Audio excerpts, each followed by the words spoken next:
Assalamualaikum warahmatullahi wabarakatuh. Halo, apa kabar semuanya? Semoga selalu dalam keadaan sehat walafiat walaupun di tengah pandemi yang masih berjalan. Tidak mengendurkan semangat kita untuk tetap beraktivitas. Oke, sebelumnya perkenalkan dulu, nama saya Dani Darmawan. Saya mahasiswa pendidikan Sosiologi Universitas Negeri Jakarta 2018. Di video kali ini saya akan menjelaskan sedikit opini saya tentang Sustainable Development Goals atau SDG. Di mana SDG sendiri ini merupakan suatu agenda rencana aksi global yang disepakati oleh banyak para pemimpin dunia, termasuk juga Indonesia, guna mengakhiri kemiskinan, mengurangi kesenjangan, dan melindungi lingkungan. Nah, SDGs di sini berisi 17 tujuan dan 169 target yang diharapkan. Nah, ke-17 tujuan ini bisa kalian lihat juga di website SDG, yaitu sdg2030indonesia.org. Nah, dalam video ini kita akan fokus membahas tentang tujuan nomor 4 mengenai pendidikan bermutu. Di tujuan nomor 4 ini berbunyi bahwa tujuan keempat itu memastikan pendidikan yang inklusif dan berkualitas setara, juga mendukung kesempatan belajar seumur hidup bagi semua. Tentu tujuan pendidikan ini dari deskripsinya ini sangat bagus ya, karena seperti yang kita ketahui bahwa hingga saat ini pendidikan Indonesia itu masih jauh dari kata sempurna, di mana entah itu masih banyak masyarakat yang belum semuanya mengenyam pendidikan, entah itu karena keterbatasan akses, mungkin fasilitas juga masih kurang di beberapa daerah, ataupun juga di masa pandemi ini kan masih banyak sekolah-sekolah yang melakukan pendidikan secara daring. Nah, untuk internet pun juga untuk melakukan kegiatan belajar jarak jauh juga masih terbatas untuk dilakukan. Oleh karena itu, dengan adanya tujuan menyukseskan tujuan di pendidikan ini, diharapkan nanti kita di tahun 2030 itu mampu menciptakan SDM yang sempurna, yang sangat bagus, guna khususnya di membangun banyaknya SDM yang berkualitas. Oke, di tujuan nomor 4 ini terdapat juga beberapa target. Dari 7 target, terdapat 7 target dari 169 target yang ada. Artinya di sini dari 169 ada 7 target yang berkaitan dengan tujuan pendidikan.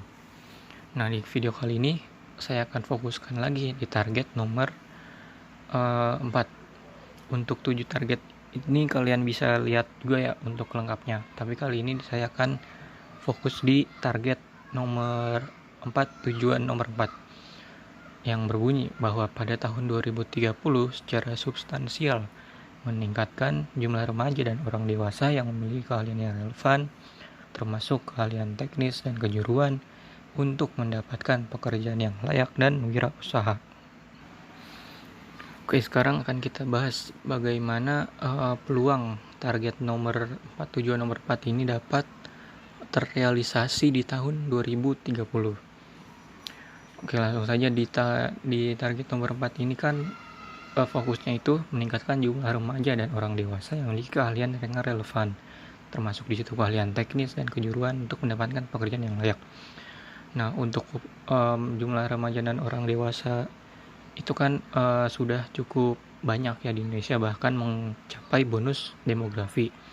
Akan tetapi masih banyak pula dari banyaknya SDM ini masih sedikit maksudnya yang memiliki keahlian yang relevan, skill-skill mumpuni, bahkan untuk mendapatkan pekerjaan yang layak. Masih banyak dari mereka yang pengangguran ya. Bahkan jumlah pengangguran di Indonesia ini kan khususnya di masa pandemi ini mengalami kenaikan. Oke, di sini ada sedikit data dari Badan Pusat Statistik mengenai proporsi remaja dan dewasa usia 15 sampai 24 tahun yang memiliki keterampilan teknologi informasi dan komputer atau TIK menurut jenis kelamin. Nah, sejak tahun 2012 jumlah remaja dan dewasa ini terus mengalami peningkatan persentase, di mana 2012 itu 36%, 2013 38%, dan 2014 42%. Dan hingga sampai tahun 2020 itu mencapai angka 87, sekian persen. Nah, tentu dengan 87% ini merupakan jumlah yang besar ya, dimana kita sudah mempunyai modal 87% remaja dewasa yang merupakan dengan usia angkatan kerja ini tentu bisa memanfaatkan keahliannya, modal mereka dengan punya keterampilan teknologi ini untuk bisa bersaing di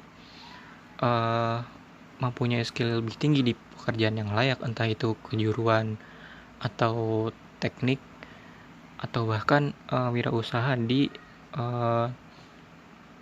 masa revolusi 4.0 ini yang serba mengandalkan teknologi. Nah, tentu dengan adanya modal ini tinggal bagaimana pemerintah mendukung atau menyesuaikan kebijakan-kebijakan yang mendukung para remaja dan dewasa angkatan kerja ini untuk terus meningkatkan skillnya. Nah, apakah itu sudah dipenuhi? Jawabannya banyak sudah ya, sedikit sudah ada dukungan di mana itu pemerintah sudah membuat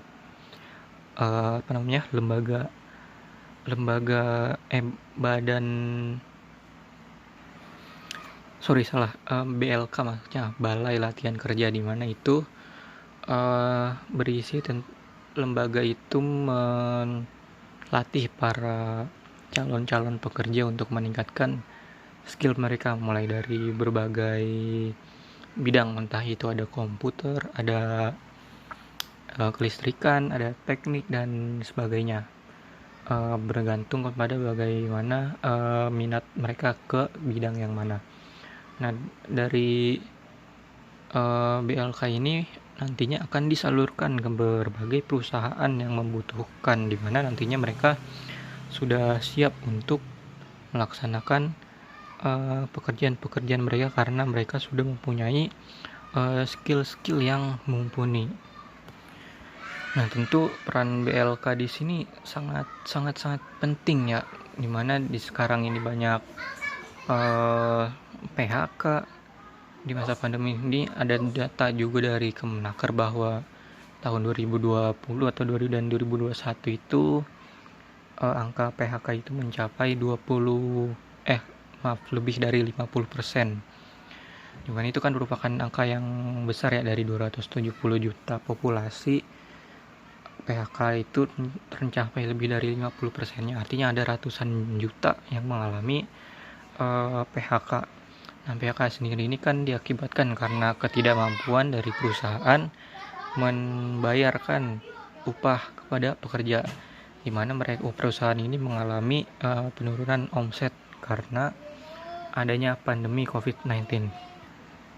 Dengan hadirnya BLK ini, tentu mereka bisa memanfaatkan keahlian-keahlian mereka, karena di PHK mereka masuk balai pelatihan, lalu mungkin mereka bisa memanfaatkan keahlian mereka untuk membuka wirausaha sendiri, entah itu di bidang bisnis berbagai macam bisnis, entah itu keterampilan seperti menjahit, merakit sesuatu yang bisa menghasilkan uang dan sebagainya.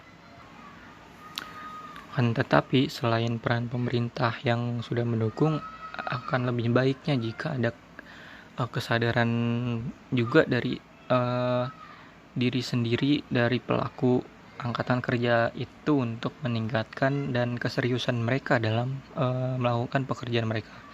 Di sini saya akan mengutip sedikit pendapat dari Syaiful Bahri Jamarah tahun 2017, yang dimana dia mengungkapkan komponen data-data SDM untuk meningkatkan dan mengelola SDM dalam mengembangkan usaha. Ada 9 poin. Yang pertama itu dia harus melakukan kualitas pekerjaan dan inovatifnya, di mana maksudnya itu adalah seseorang itu harus meningkatkan kualitas kerja mereka, apakah itu diukur dari efektivitas, ada efisiensi, ataupun juga inovatif. Inovatif di sini maksudnya kemampuan dalam mendayagunakan kemampuan dan keahlian untuk menghasilkan karya-karya baru. Dan juga kejujuran dalam bekerja, di mana dia itu harus jujur dalam bekerja, tidak boleh berbohong, tidak boleh seperti melakukan korupsi dan sebagainya. Terus juga kehadiran dalam bekerja, di mana dalam bekerja dia itu harus hadir sesuai porsi hari yang sudah ditentukan, kecuali memang ada sedikit hambatan, entah itu karena ada entah kondisi yang kurang sehat dan sebagainya. Terus ada juga sikap dalam bekerja, di mana sikapnya itu harus bersikap positif, terutama saat menyelesaikan masalah-masalah yang ada dalam pekerjaannya. Terus juga dia itu harus inisiatif dan kreatif, di mana seorang yang kreatif itu mampu menciptakan ide-ide baru, mampu inisiatif itu maksudnya mempunyai keinginan untuk niat serius dalam bekerja. Terus juga ada keandalan dalam bekerja, yang berarti dia itu mampu patuh terhadap prinsip-prinsip moral dan etika kerja. Lalu juga ada pengetahuan tentang pekerjaan, dia harus tahu seperti apa pekerjaan dia itu, entah itu dia harus begini, job desk dia harus ini, ya udah dia harus pekerjakan itu, tidak boleh di ubah-ubah, ataupun jangan sampai salah dalam melakukan pekerjaannya. Lalu juga ada tanggung jawab, artinya dia sudah punya job desk yang harus dijalankan, ya dia harus melakukannya, tidak boleh meninggalkan juga. Lalu juga ada memanfaatkan waktu, di mana waktu itu tidak setara dengan uang saja, tapi lebih dari itu. Waktu sendiri merupakan aset yang tidak dapat dilihat atau sulit dikendalikannya. Contoh kecil seperti kalian juga sering pastikan merasakan waktu itu lebih sangat cepat berlalu. Semakin kesini semakin tua, akan tetapi kondisi tidak naik, tidak melangi peningkatan, alias seperti itu saja. Artinya di situ banyak waktu yang disia-siakan, tidak menggunakan waktu seefektivitas mungkin. Nah, itu tadi 9 poin yang menurut si Syaiful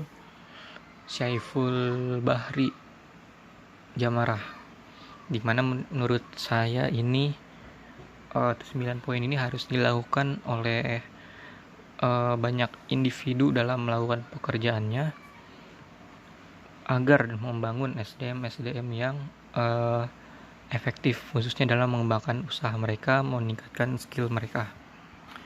Nah, di poin target nomor 4 ini tadi menyebutkan meningkatkan juga tingkat wirausaha. Artinya wirausaha itu berarti mengembangkan usaha sendiri, dia merintis usaha sendiri.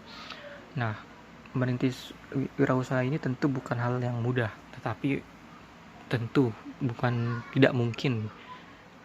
Artinya ini bisa dilakukan dengan adanya niat yang serius dari si individu itu.